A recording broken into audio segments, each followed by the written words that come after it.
Bonjour à tous, j'espère que vous allez excellemment bien. Aujourd'hui, on se retrouve pour parler de l'étape numéro 15 du Tour de France 2021, pour faire la présentation de cette étape numéro 15.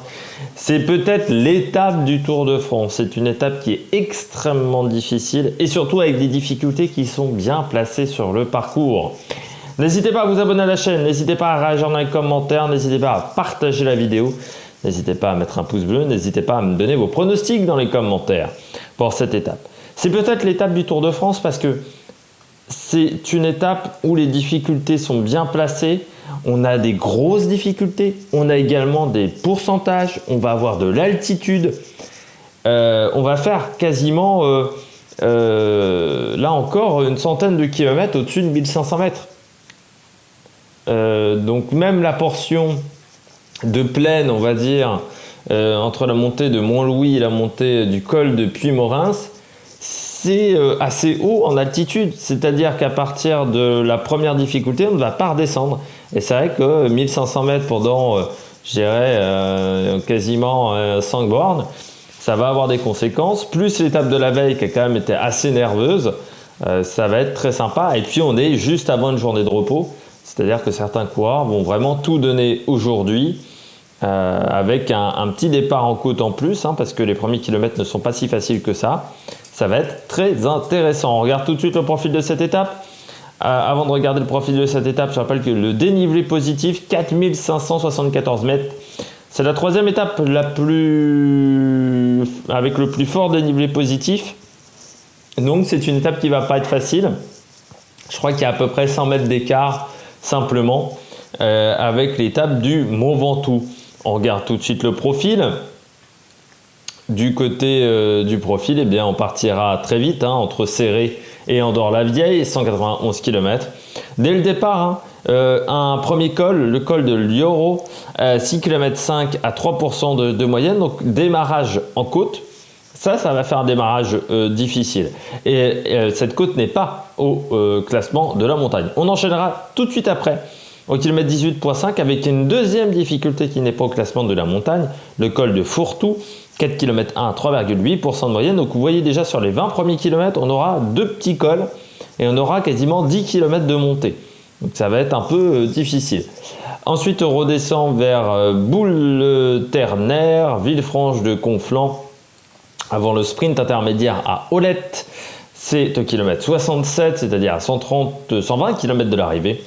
Sprint intermédiaire à Olette, légèrement en montée, ça sera quasiment le pied de la difficulté de la montée de Montlouis qui sera juste après.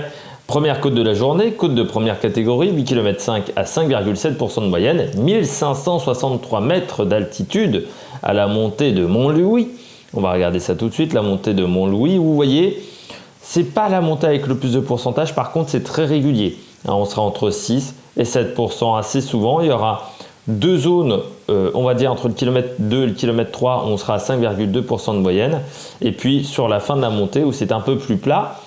Le problème en plus de la montée de Montlouis, si vous regardez tout de suite le profil, c'est que ça va continuer à grimper pendant une dizaine de kilomètres derrière. C'est-à-dire qu'on n'aura pas de descente juste après la montée de Montlouis pour atteindre Font-Romeu. Font-Romeu, 1781 mètres d'altitude, le centre d'entraînement des sportifs. On reviendra là-dessus lorsqu'on parlera des régionaux. À partir de Font-Romeu, on redescend vers la Tour de Carol notamment. Mais on est toujours au-delà de 1200-1100 mètres d'altitude. Donc on reste assez haut quand même en altitude. Donc si vous êtes en dette d'oxygène, ça peut être un petit peu compliqué pour récupérer. Et puis ensuite, on attaque le col de Puymaurens. Col de Puymaurens qui sera le sommet au kilomètre 133,5, c'est-à-dire à une soixantaine de kilomètres de l'arrivée. Et là, à partir de ce moment-là, ça ne va pas arrêter de s'enchaîner. Col de Puymaurens, 5 km 8 à 4,6% de moyenne. Côte de deuxième catégorie, le col de Puymaurens, on va le retrouver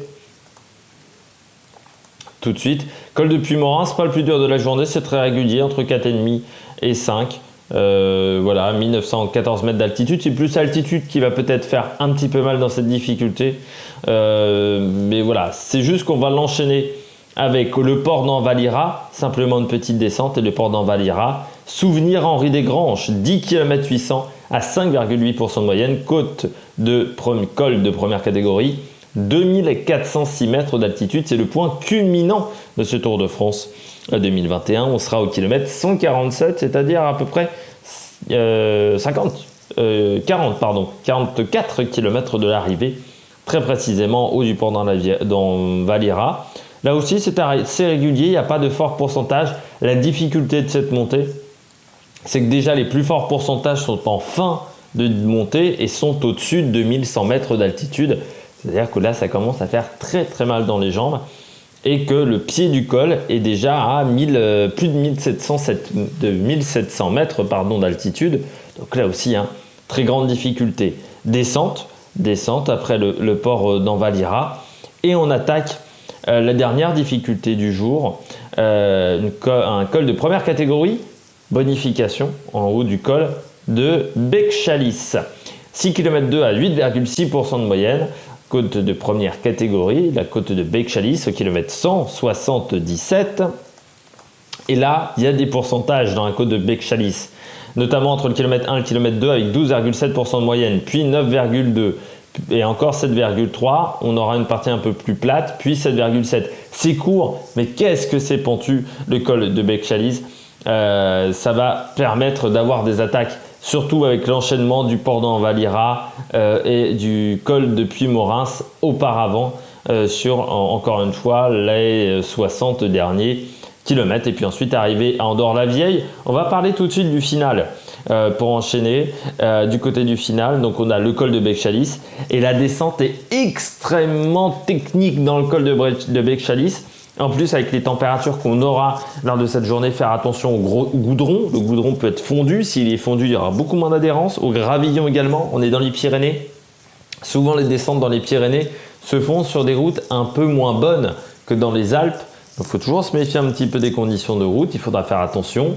Dans Andorre, dans les 2 derniers kilomètres, on aura 2 virages à 90 sur la gauche. Et ensuite, ça sera l'arrivée. Donc, c'est vraiment un final très technique. Il faudra faire attention, surtout si on fait la descente à fond. On va revenir à l'histoire de ce Tour de France. Et du côté du Tour de France, 2009, l'étape numéro 7, première arrivée au sommet de ce Tour de France 2009. On avait eu un passage à Barcelone les jours précédents. Il y avait eu notamment une victoire du Tour Usoft qui à l'époque était dans l'équipe Cervélo. C'était une étape très longue. On partait de Barcelone même. C'était un samedi, 224 km. Alors on n'arrivait pas à Andorre-la-Vieille, mais à Andorre-Arcalis, au sommet de cette difficulté. Et ça va être le jour de gloire de Brice Feuillu. Ce jour-là, on a une échappée qui met un petit peu de temps à sortir. Il y a beaucoup de coureurs qui veulent être dans l'échappée. Au bout de 36 km, on a une échappée à majorité avec beaucoup d'Espagnols, notamment Igoy Martinez de Scat à l'Euskati, José Ivan Gutiérrez de la Caisse Christophe Riblon d'AG2R avec Rinaldo Nocentini, Kuczynski, Christophe Kern, Jérôme Pinault, Brice Feuillu. Cette échappée, elle se fait en 2 temps. On a déjà un premier groupe qui part avec Riblon, Gutiérrez, Martinez. Et puis, après une vingtaine de kilomètres, on a le deuxième groupe qui rentre, donc avec Nocentini, Kuczynski, Kern, Pinault, Brice Feuillu et Fröhlinger. J'ai oublié Fröhlinger.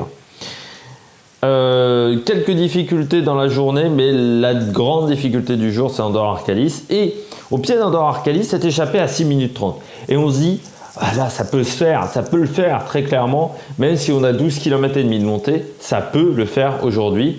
On va avoir 2 attaques de Christophe Riblon.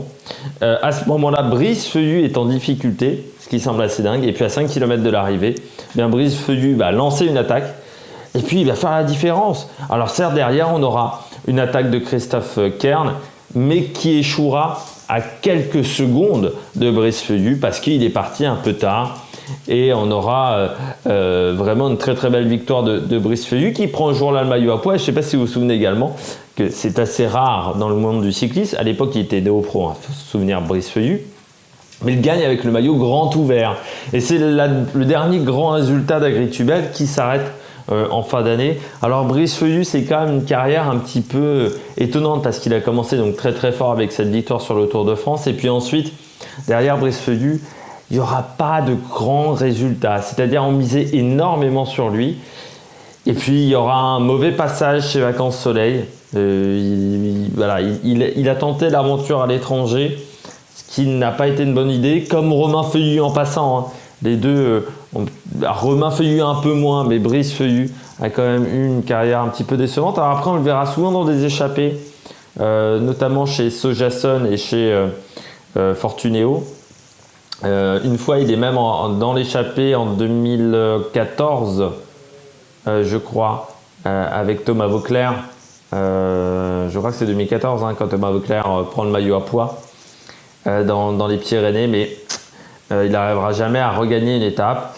On a Nocentini qui prend le maillot jaune, et puis on a une démonstration du côté des leaders de Contador à 1,6 km de l'arrivée qui va placer plusieurs attaques monstrueuses, le coureur espagnol, et il fera une sacrée différence sur notamment les frères Schleck. Et ce jour-là, Lance Armstrong perd du temps avec les frères Schleck. Je rappelle que Lance Armstrong était chez Astana. Je rappelle que c'est l'année où Contador s'est fait déclasser du Tour de France. On passe aux régionaux de l'étape avec notamment Martin Fourcade qui a passé un grand moment de sa vie et notamment de sa scolarité à Font-Romeu. Je vous conseille même sa biographie que j'ai lue qui est très intéressante. On a notamment Dorian Escan également qui est dans l'équipe de France de ski. Qui vient de Font-Romeu, hein, qui est né dans la région de Font-Romeu, même je crois à Font-Romeu. On a du côté d'Andorre Albert Liovo, j'arrive jamais à dire son nom, Albert Lovorera, qui est un pilote de rallye qui a une particularité, hein, il court depuis 7-30 ans, mais parce qu'il est paraplégique. Ça fait depuis une vingtaine d'années qu'on le voit sur les rallyes, notamment il avait fait des championnats du monde il y a quelques années en Super C100 et en S2000. Et puis c'était le plus jeune skieur aux Jeux Olympiques de Sarajevo en 84. Sarajevo qui à l'époque appartenait à la Yougoslavie et qui a ensuite eu un petit peu des malheurs dans les années 90. Du côté de la météo, le vent sera majoritairement de dos sur cette étape. On aura un vent de 30 km/h en début de journée qui va forcir au fur et à mesure de l'étape, atteignant parfois 50 km/h. Et ça, c'est en plaine. Autant vous dire qu'en montagne, ça peut être un petit peu plus fort. Il faudra faire attention donc au vent. Parfois, il sera de côté, hein, selon les emplacements. Donc là aussi, hein, dans les descentes, faire attention. Ça peut vous entraîner avec le vélo, surtout pour les petits gabarits. On aura du soleil et puis 30 degrés. Donc faire attention au goudron fondu. Du côté de la stratégie, moi, je vois une grosse échappée. Victoire devant et puis bagarre entre leaders ou soit victoire d'un leader. On peut hésiter. Hein. Si un leader tente de lancer des hostilités de très très loin. Parmi mes pronostics, moi j'ai mis Vincenzo Nibali, j'ai mis Valverde. Là, ça serait dans une échappée. J'ai mis Uran parce que je savais pas trop qui mettre. Très clairement. J'ai mis Uran parce que pourquoi pas un jour elle se lancerait dans une grosse attaque ou dans un petit groupe. Voilà, avec 3-4 coureurs, avec un Pogacar qui sera en difficulté, pourquoi pas. Et puis du côté de la grosse cote, j'ai mis Franck Bonamour qui a fait des belles choses sur ce début de Tour de France avec une échappée qui ne serait pas avec de très très grands grimpeurs. Pourquoi pas Franck Bonamour.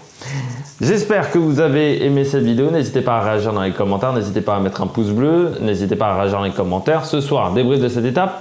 Présentation de l'étape numéro 16, ça sera mardi, hein, parce qu'entre temps il y aura la journée de repos. Et d'ici là, n'hésitez pas à vous abonner à la chaîne. Allez, ciao ciao sur l'Amérique Production.